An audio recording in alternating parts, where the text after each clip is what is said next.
We're in the Lassen Volcanic National Park today to explore 3 quick hikes that you can do. The first one up today is the Sulfur Works, and because this is a geothermal area with volcanic activity and remnants of old volcanoes with cinder cones, and actually the beginning of the Cascade mountain range starts here, and most mountains, if not all mountains in the Cascades, are actually volcanoes.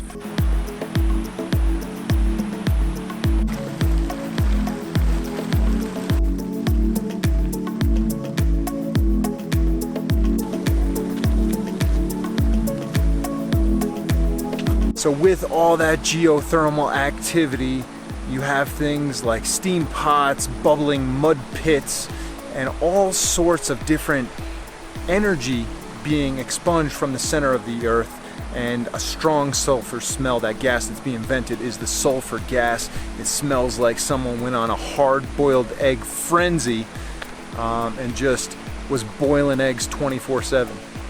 But you can also see on these rocks down here the remnants of the sulfur, that yellow color on the rocks. Absolutely beautiful contrast with the blue sky and the green trees in the background. So this is Sulfur Works. It's easy, maybe 1,000-foot hike from this parking area over here. Very interesting to see some geothermal examples that you wouldn't normally see in daily life. A lot of us are familiar with like a hot spring, like a natural hot spring, and you know, we've been in some sulfur springs before. But this water in the mud is way too hot to go into, so you always want to stay behind the guardrails and on the trails to stay safe.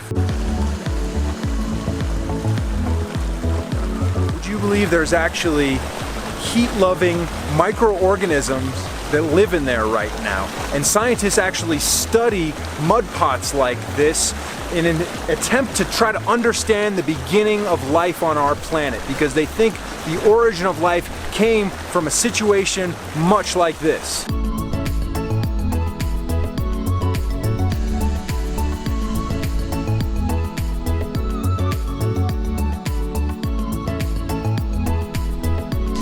Here's Lake Helen at the base of Lassen Peak there.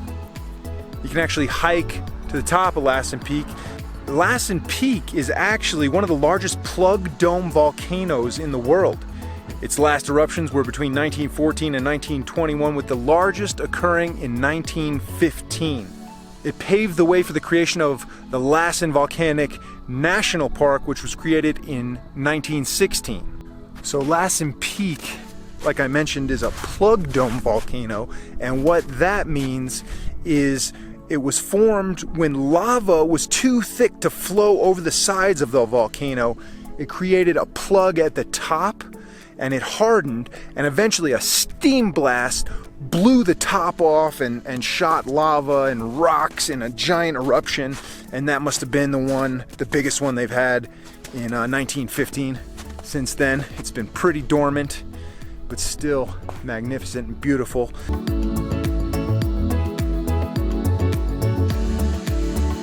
Our last stop today actually takes us 15 minutes outside Lassen National Park to Lassen National Forest, where we're going to be checking out the Subway Lava Tube Cave.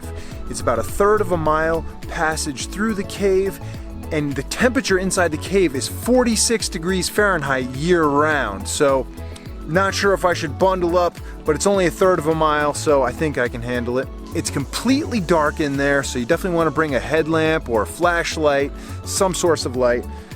Dark, cold, subway lava tube. I'm excited.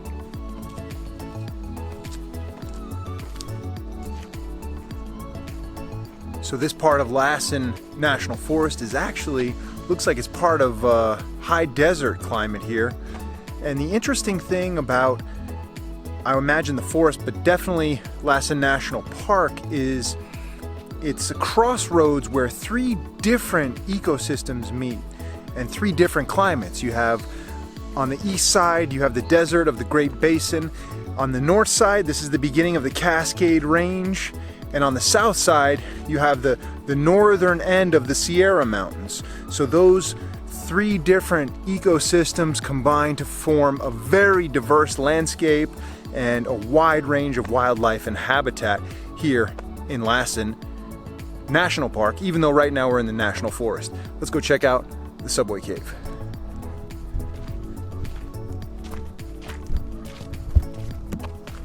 As soon as you walk down these stairs, you notice a substantial drop in temperature.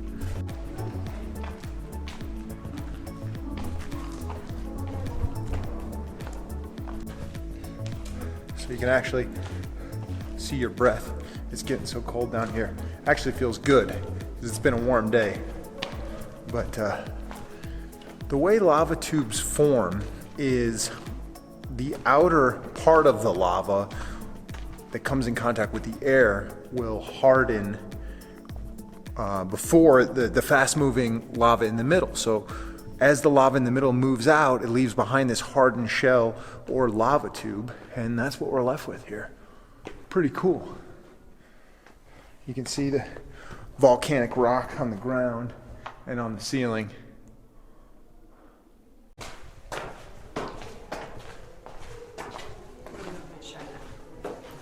Just keep going what you're doing. Looks like somebody wrote something there. Idiot. Instagram. Whoever this guy is, shine a light on here. What does that say? Son Turin charge Instagram. You are a loser. Saunter in charge. Change. Whatever your name is. Whatever your name is, you are a loser. So this portion of the cave is actually called the wind tunnel, and you can actually feel a breeze in this first section here. Now we're moving on to something else. I think there's a dead end like cul-de-sac area.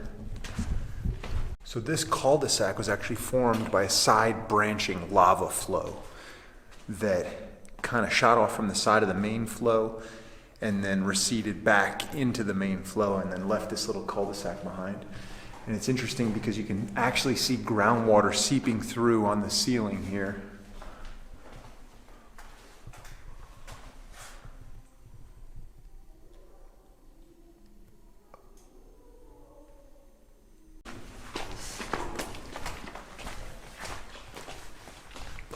This is what they call the sanctum. This is the largest section of the lava tube. 15-foot high ceiling here, and above that ceiling it's 20 feet thick. So definitely feel like it's getting colder down here. So we're at this part where the part of the roof here has collapsed, and it's left this field of boulders.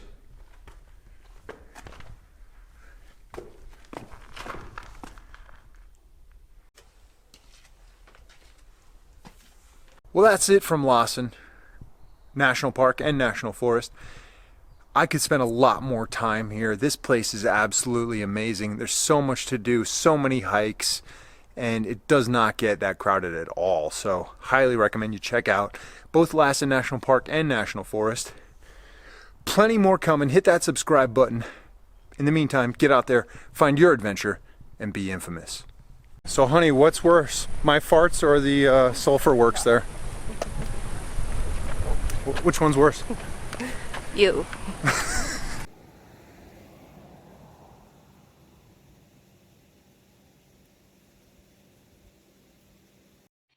Infamous.